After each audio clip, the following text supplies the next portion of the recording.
I am so excited to have you on the podcast. You were the first person that I thought of when I knew I was going to be interviewing people. Your background is insane. You have the best heart. I'm so excited. I'd love for you to take it away with a quick intro, and then we can go kind of line by line with a couple of questions.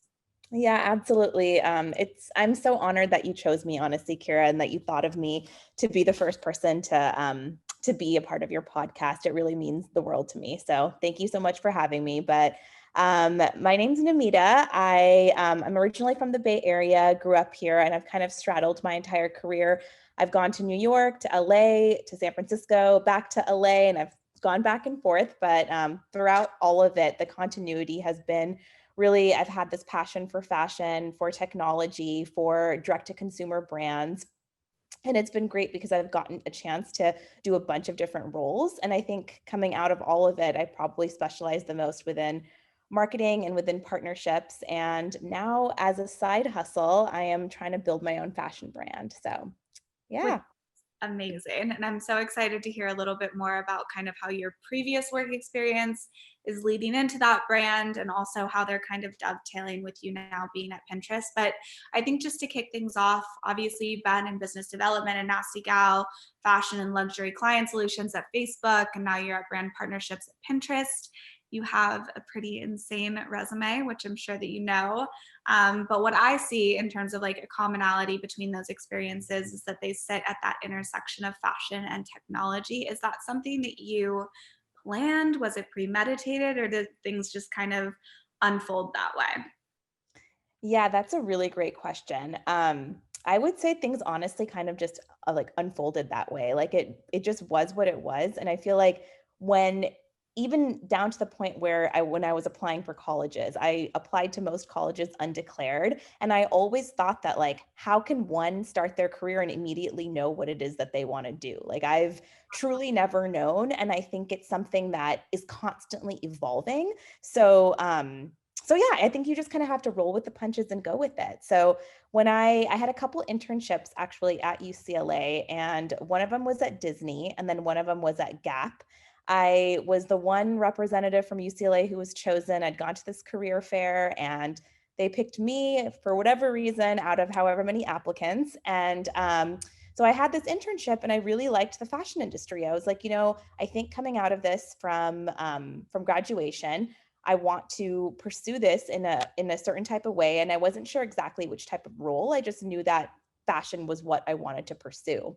So when I graduated from UCLA, I thought to myself, like, instead of being in California, I really want to switch it up. So I started looking at jobs solely based in Manhattan, and I would stay up every single night after graduation, just cold emailing legit all these recruiters from like Burberry and Gucci and Prada, and I was just throwing my resume out to the wind and was like, hey, I will do anything. You guys tell me what roles you have open and available. And I still remember the day that although it's not the sexiest retail brand, that Ann Taylor called me. They flew me out. A limo literally picked me up from JFK. It was the randomest thing. And I ended up interviewing, got the job, and that's essentially what kickstarted my career. And then I want to say, like, coming out of Ann Taylor, that really, you really, really learn, especially in a city like New York, which is very work hard, play hard. You really learn like the grit of the work hustle coupled with how important it is to understand the nuts and bolts of a large corporation. And so kind of taking all of that, I was able to, then do what my passion is, which is a lot more in the startup industry. So brought me back to LA where I got involved in Silicon Beach with Shoe Dazzle and with Nasty Gal, and then did this whole tech thing. And yeah, but I would say I've just kind of gone with each opportunity and I've just seen what I'm feeling at that time. And here I am. How would you say, just out of curiosity, how would you say that tech and fashion have intersected for you? Like, where do you see the convergence, or do you see the convergence? Yeah, no, that's a really great question. I definitely see the convergence. And I would say, especially when I started at Shoe Dazzle, is where you could see tech and fashion really aligning. So Shoe Dazzle, for example, was the first e-commerce backed, celebrity backed company, backed by Kim Kardashian. And a big component of the actual business model was that for everybody who signed up for Shoe Dazzle, they would complete a style quiz. And then we would then name all of our customers as customer A, B, or C. And then based around which persona you then got like you then got like a styled pick of handbags, of shoes, and of accessories every single month. So I would say that was like the first foray that I got to experience fashion and tech truly aligning, because that was the time where a lot of these e-com brands were sending out these personalized quizzes, and these quizzes and all these answers were essentially creating their own algorithm to then fuel what we would show those customers from like a product perspective. So I would say there's, from Shoe Dazzle to like the Stitch Fixes of the world to like, the Rent the Runways, there's been so many times where fashion and tech have intersected. And I think it's only gonna, especially in the climate we live in today with coronavirus, I think, and how much that's changed the industry, I think it's only gonna become more and more intricate. So I'm excited to see where things go. No, definitely. And I guess too, when you look at kind of moving into the brand partnership space, specifically now where you are with Pinterest, what does that kind of look like from a day-to-day standpoint? Like, I suppose, what does brand partnerships at Pinterest even really mean from an execution standpoint? Yeah, no, for sure. And I think of course, like with a word like partnerships, it means something different at every single company. But with Pinterest, I would say it's actually like, which is like funnily enough, like it's probably one of like the most favorite companies I've worked for. Like it's a beautiful brand and it has a beautiful, beautiful mission. Like our founder and CEO always says, it's not about your selfie, it's about yourself. And so Pinterest is just noted to be like the one like positive corner of the internet, and then for that reason, I'm so proud to work there. But brand partnerships at Pinterest essentially means, so I work with I'm part of our disruptors segment, so a disruptors team. So I work with like, you can think the Rothys and the Allbirds and the Babylist Love Everys of the world. So all these kind of like up and coming direct to consumer brands and how we're going to grow their presence on Pinterest. So there's a large ads component to it. So a big portion of what I do is like on the analytical side plus creative side, because you need to know the ad space and how to like hit all of your clients' metrics from all the KPIs that they're trying to hit. And then the other component of it is more so on the brand side. So a big play that Pinterest is going into right now are what we call creators. So you can kind of think about Pinterest creators almost like Instagram influencers, but I like to think of Pinterest as the underdog. So instead of highlighting the model who is going to wear the clothes of a fashion brand, we're going to highlight the designer. And so we're actually getting to pair a lot of these creators with some of these brands to kind of do like a semblance of like influencer partnerships. So that's also a component of it. And then we also have our marketing team has what they call like Friday Feels or the Pinterest shop. So oftentimes some of these brands that we manage get highlighted and featured on these pages of Pinterest. So there's a bunch of different components to it. It's a very like cross-functional team, and I would say it's super fulfilling. That's amazing. We're doing so much more, I would say, with our brands, which are a little bit more, I would say, in the CPG, direct to consumer, like obviously cool space, but more so on the CPG side with Pinterest. And they're seeing such a huge return from working with Pinterest versus like allocating all of their spend to like the Facebooks and the Instagrams of the world. So it's really heartening to hear that, I would say, from the Power Digital side of things. Yeah, totally. And I completely agree with that, because I think these days brands, it's so important to diversify your marketing mix, because you can't put all your eggs into one basket. And it's always nice to see how things perform on different platforms. Yeah, and I feel like the intent is higher too on a platform like Pinterest versus if you're looking at something like an Instagram, which Yeah. is interesting. So I guess in terms of your network, I guess where I'm curious and where I'd love to learn a little bit more too is you spend so much of your time in key cities across the US. Like, how have you built a network that is lasting, that clearly, I mean, we met in LA, we're obviously still friends, you live in San Francisco, you hold on to people, but how have you kind of collected and amassed this insane network to get you to where you are today? Yeah, I love that question. The reason I love it so much is because one of the things that I've always done in my career is, and it starts really from the day that I had graduated from college, and I was just cold emailing all of those fashion brands in New York.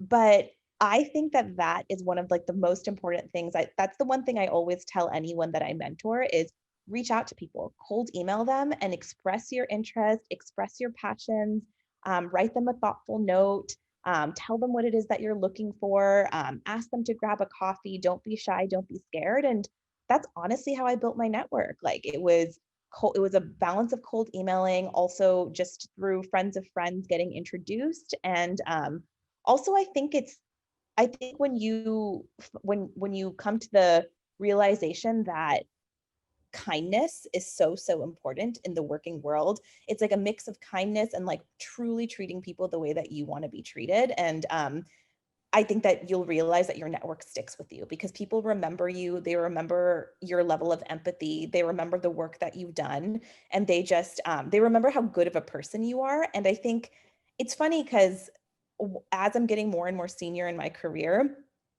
skill set matters completely, like the hard skills, like how can you put a deck together, how can you speak, all that. But the soft skills and who you are as a person matters so much too. And I think that really shines through when you look back at your network, like who sticks their neck out for you and who responds to your emails still. It's a testament to you and your personality. So and that's even what I think about you. Like we met literally at a random workout class at Spring Place. And since then, I just got such great vibes from you, and here we are.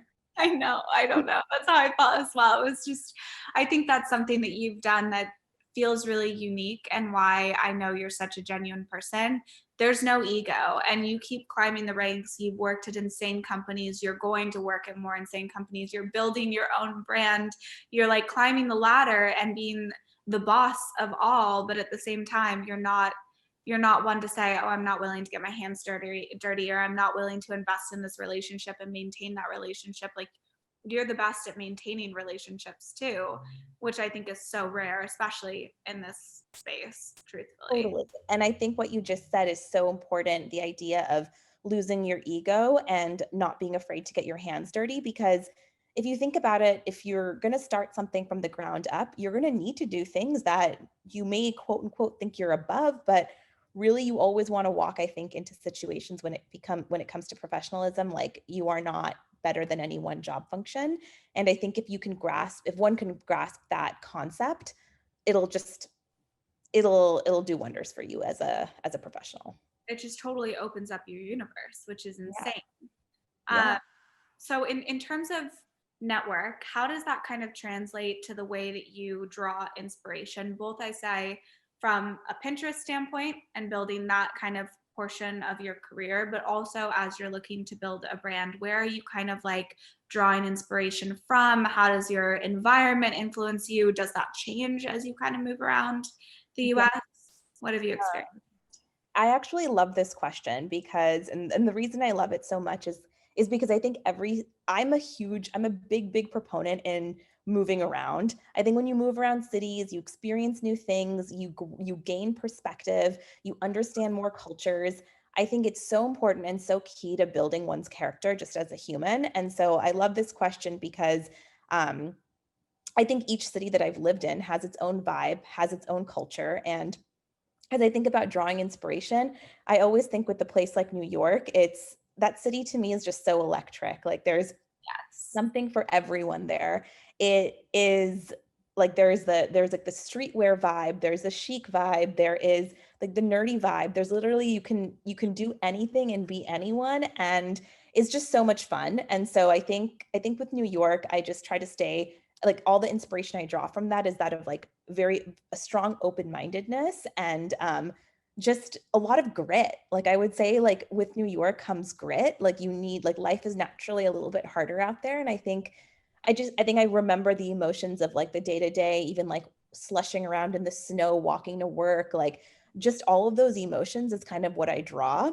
And then coming to LA, I would say LA is my most favorite place in the world. And I think it always will be. I think I went to college here. It's my home away from home. I grew up here.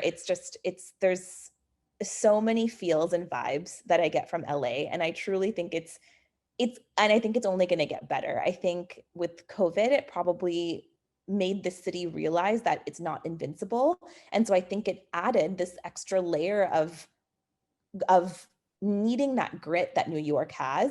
And so I think with LA just comes the vibe of like relaxation, of style, of just really like just lifestyle. I think with LA, I really, really draw the word lifestyle. And then with the Bay Area, that's where I'm from. Like I grew up in Fremont, California, this really small town, and so sorry if I'm going off on a tangent, but a huge thing that I really, really believe in is that you never want to forget where you're from.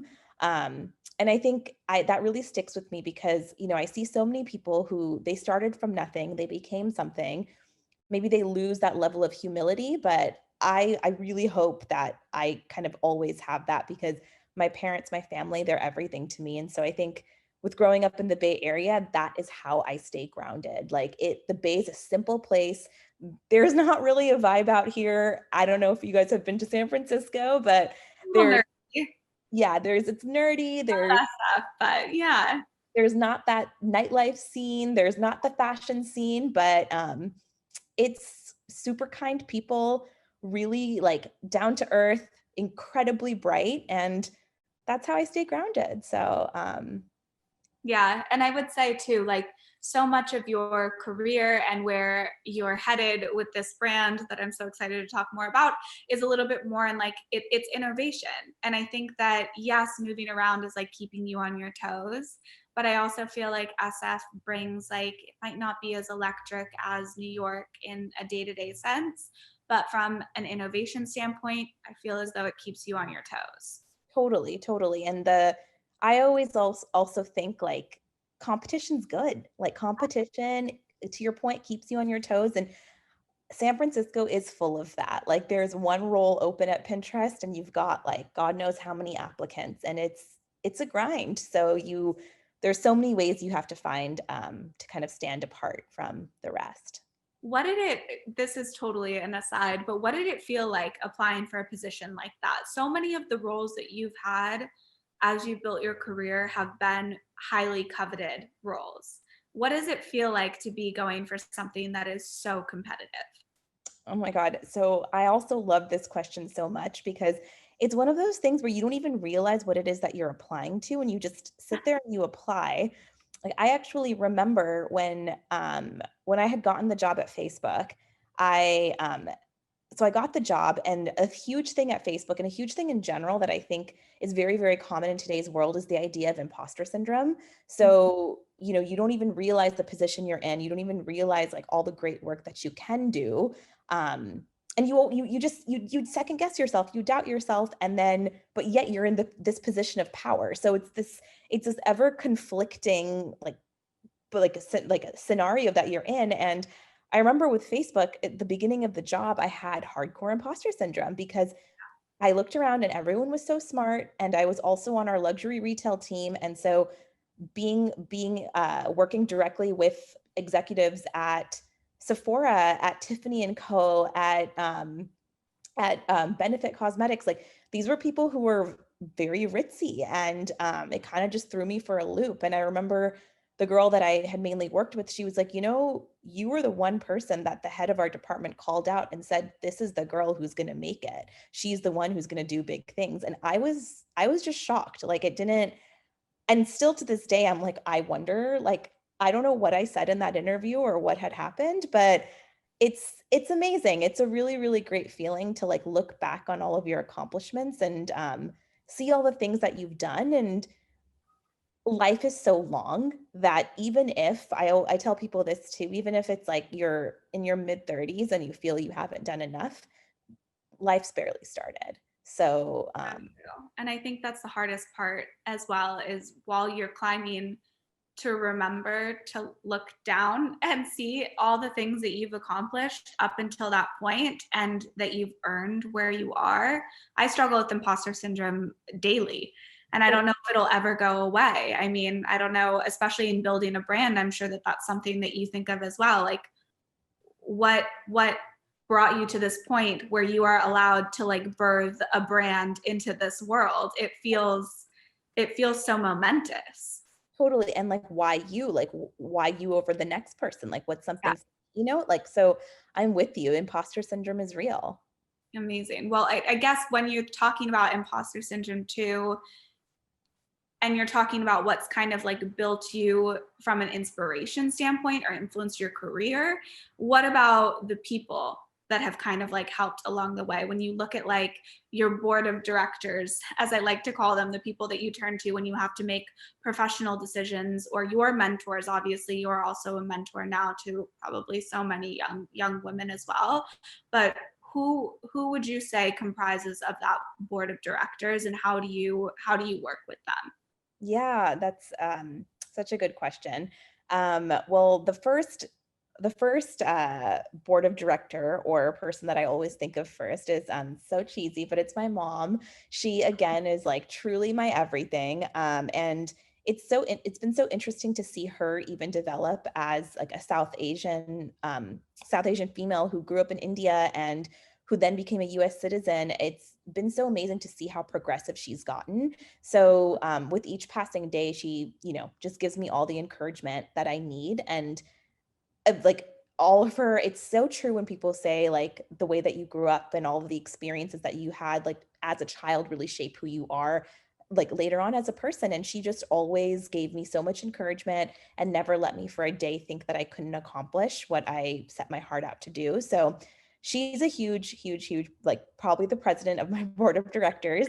Yeah. Um, and then I also like from the just the way that I grew up with essentially two older sisters. So one older sister who actually was very early on at Facebook, like under employee 500. So she benefited a lot from that Facebook Sure. IPO. I'm Yeah. sure. And then my parents also actually adopted my sister's best friend when I was a sophomore in high school. And she just she just got dealt a really rough set of cards as she was growing up, and just seeing how much grit she has, and like now she's like the VP of e-commerce at Tibby, and like she's just done such amazing things. So I think between all three of them, it's drawn so much inspiration, and they've just been there for me every step of the way. But on a professional front, I when I had joined Shoe Dazzle, actually, this one woman, her name's Deborah Benton. She now has her own VC fund, but she was Shoe Dazzle's chief operating officer at the time. And then she went on to become Nasty Gal's president. And now, then, of course, has her own VC firm. But she was just someone who we clicked instantly. And she told me from the start, like, I think you're going to do amazing things. And very frank, very honest, very cutthroat, would just tell me things. And she's just been someone that when I'm making career transitions, when I'm applying for different roles, I just like reach out to her, shoot her a quick note, get her advice. And like it's always quick, easy, and she tells me things very candidly. And I would say like that's definitely the way that like I kind of operate with these mentors and this board of directors of mine. And there's another girl also who she was actually I did Bollywood dancing all throughout UCLA. So she was my Bollywood dance captain, and she now is she's the VP of creative at Pros, the hair care brand. And she actually just got featured in Adweek, which is super cool. But she's just always been someone that I've looked up to, and she's been such a kind-hearted, great with people. So always reach out to her as well whenever I'm kind of like in like doubting myself from a career standpoint. And you're mentoring young women as well, I'm sure. So what is that process like? Do they find you on LinkedIn? Do they hit you up on Instagram? What's the situation usually? Yeah, it's funny. This year, actually, I've probably gotten hit up the most. I don't know if it's what it is about like having Pinterest or whatever the case is, but it is LinkedIn. So LinkedIn, I would say, is like where people message the most. And it's oftentimes this year, it's probably been more so recent UCLA grads. And so maybe it's like the alumni network or whatever it is. And they just reach out with a super sweet note. And each time I respond, we set up a call. I talk to them recently. Actually, too, at Pinterest there is this program that Pinterest partners with it's called Built by Girls, and so you can be yeah, and so you can be a mentor. And so most recently I was a mentor with to this one girl who we like created a whole like plan for her. And it's challenging because, these students now, they're in their like last semester at college, and they're just frightened to graduate because they're worried that there's no jobs available for them because of the economy that we're in. So just talking to them and, giving the candid advice that I wish someone gave me around, reach out to whoever it is that you want to reach out to, find what truly lights you up. Don't look around to other people and compare yourself and all these soft tactics. Like, she actually had written me a note after, which touched my heart, just saying that like how much I helped her. And I think those moments are truly the most fulfilling. Yeah, no, definitely. And I speaking on that too, when you continue to climb and you're, I think 20 to 30 years is probably a little bit too far out, but when you're like 5 to 10 years out in your career, what would you like to look back on and say, oh shit, I accomplished that and it was amazing? Yeah, no, that's a great question as well. I think when I look back, it's to your point, it's so hard to, like, as I said, career is ever changing. So, you don't know where you're going to end up, and you're kind of just going with the motions in when you're like trying to like live in the moment. And, but for me, at least at this point in my life right now, in 5 to 10 years, I would love to look back and be like, wow, I made something of that brand that I started. Like, I want to influence both South Asian and like all women of all types, like men as well, like anybody. I want to bring to the world like this, like a level of empathy that I want to teach people, like this level of empathy that maybe they don't have right now. Um, and I just want to I want to make something of this brand. Like, I want people to be able to like feel beautiful when they wear it, feel like it's something they can trust and count on, feel like it's something that they can rely on. Like, they know that when they go to the site, they can expect to feel inspired, and also they can expect to find something that fits them, and that they don't shy away from their body in terms of that. And I think overall it's really like I have this huge vision that I just want to inspire people, like in any shape or form, what that is. Like, that's what I would love to do in five And to 10 you're already well on your way doing that. I mean, through mentoring people or through your career path or through the fact that you've been so tenacious in finding the right position. I remember when I met you, you were between jobs and you were so specific about what you wanted to do that it had to light you up, it had to make you smile, it had to be something that contributed to the larger mission of like where your career path was headed. And I remember being so inspired by that and just realizing that it's not necessarily, I think so often in our culture we're stuck feeling like we just have to be making money or we have to be in a grind or we have to be hustling, and maybe work isn't supposed to be fun and who cares, you just are supposed to be working. But you had this incredible mindset, and I don't know if that came from your family, it sounds like it might have, where it was like you had to have purpose, you had to have a mission, otherwise you were lost. And I loved that. I guess we've probably been talking a little bit too much about your brand without actually introducing it. So if you don't mind sharing a little bit about the company, about kind of the mission. Obviously you have a couple of missions tied to it, but sharing a little bit more about that would probably be helpful at this stage. Yeah, for sure. And like, and definitely so true what you said around what kind of inspires the want to have purpose and mission every day. I think it's a combination of my family and just kind of, you know, you live once. And I think that that's just the motto. You want to, why wake up every day and not be happy and not feel like you're actually doing something that inspires you and lights you up. So yeah, so getting onto my brand, starting a fashion brand has always been something I've wanted to do. It's been and it took a while for me to like synthesize it and to actually figure out, like, is this what I want to do? But I think it is. And I've always kind of had an eye for style and for fashion and for knowing specifically what it is. It's more so like what looks good on people and also what looks good on me. Like, I've never been the skinniest person in the room. I have like big boobs, I've got curves and all that. So I think just having that knack and that ability to like find clothes that look good on me has just been something. And it's funny, it's like I feel like a lot of times I will like look at look at something in a store or look at something online and they'll be like, wow, I really, really like that. And then like, kid you not, like 3 weeks, like 3 months later, it's the next hot thing. So I'm like, oh, is it just me who like can predict these trends?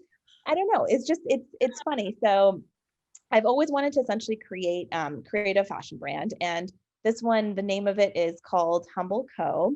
And the origin of it is my name means humble in English, and again, it's my favorite theme in life to never get too high on the highs, but to really live each day with open mindedness for those around you, because the rug can get ripped out from under you at any given point, and you just never know. You never know. You should always treat everybody with kindness. So that's what the name of it is stems from.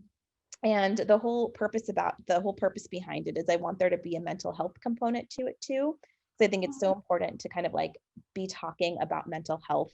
I know it's become such a widespread topic, but also doing it and coupling it with that of apparel. So with apparel, I want each item to be something that a girl can wear a bra with. It should be things that look good on all different types of bodies. Um, and also just like made from very like quality materials. And the last thing about it is that I'd always wanted there to be an element of South Asian to it too. So I actually just with my creative director concepted out a print that I'm so excited about. It's you guys will have to see it, and I really hope everybody likes it as much as I do. But it's like an elephant inspired, South Asian inspired print that is going to go on my favorite type of apparel or type of garment, which is a turtleneck, because I think turtlenecks are classy, chic, and never go out of style. Great. So that's the brand. And again, it's such in its infancy, but I'm kind of just going with it and seeing what happens. Yeah, and I guess like long-term strategy for the brand, are you thinking of having it all be direct to consumer? Do you eventually want to go into retail? Do you want to resell on other e-com sites? Like what's I suppose the goal? Yeah, totally. Definitely gonna start with direct to consumer. I think that is, especially with given my background and how much I've grown Yeah. brands from like a advertising perspective online. I kind of like know the nuts and bolts of it. That is like my bread and butter. Definitely want to focus on from a direct to consumer perspective to start, and then like we'll see. We'll honestly see how the landscape changes, but a dream would definitely be to have, I've always had this dream that I wanted to have my own store in New York, in LA, and in San Francisco, at least bare minimum, like the three cities in which I've had a footprint in. So 20 years from now, however many years from now, that would be such a dream. But of course, you got to start small and you got to just start with the things in front of you first.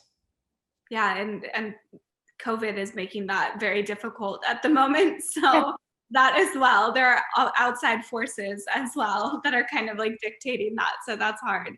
Um, when you think about launching the brand, is there any part of you that feels not necessarily that imposter syndrome, but like what parts of you doubt the process and what are you most nervous about in launching it, would you say? Yeah.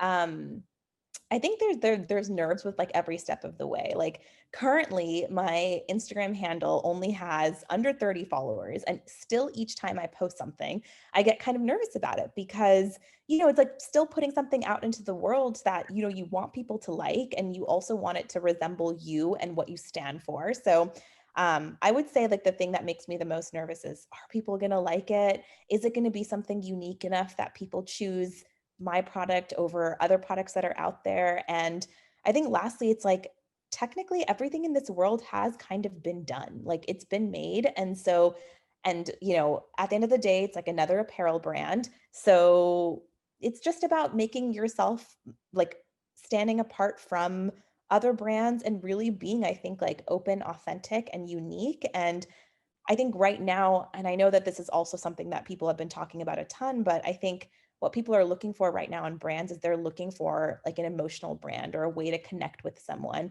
and a way to like believe in something. And so I think I'm really kind of like leaning on that. But I would say the imposter syndrome definitely comes from, is my brand special enough? Like, do I have that like unique value prop that's gonna make people want to choose me over other things? And with each passing day, I'm like, you know what?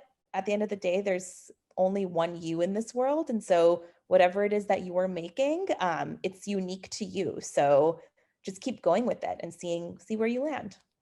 Yeah, and that's what I think of too, is like, and that's I think why I'm pushing you so hard on the founder-led part, because that's going to be what ultimately gets people to buy the products to start, and then the quality, how special they are, the uniqueness factor is what gets them coming back. But I think that so much of it is buying into what you're selling and who you are as an individual. And it's rare, honestly, that founder-led brands are actually led by founders that are in it for the right reasons. And I think it's becoming this cliche almost in the direct to consumer space or in the fashion space or in CPG. But I think you actually have like such a genuine story. It'd be such a shame to waste it. Yeah, I couldn't agree with you more in terms of people really going after things for the right reasons. You need to know, your why and your like, what is your purpose? Like, why are you actually doing this? And the one other thing that I will say too is, um, what I tell myself every single day and what kind of takes the pressure off is I'm like, okay, of course I want this to be like, I want this to be something. I want to create something that's my dream. But worst case scenario, it doesn't take off. And I learned something. And I think if you just take the pressure off the outcome, Yes. you will just enjoy the process, have fun doing it. Like this past weekend or like a week and a half ago was Diwali. It's technically like India's New Year. And I put up this story. And again, I told you only like under 30 followers. But for all of essentially like my people, I got some of the best feedback, just being like, wow, this was so heartwarming. I loved seeing this.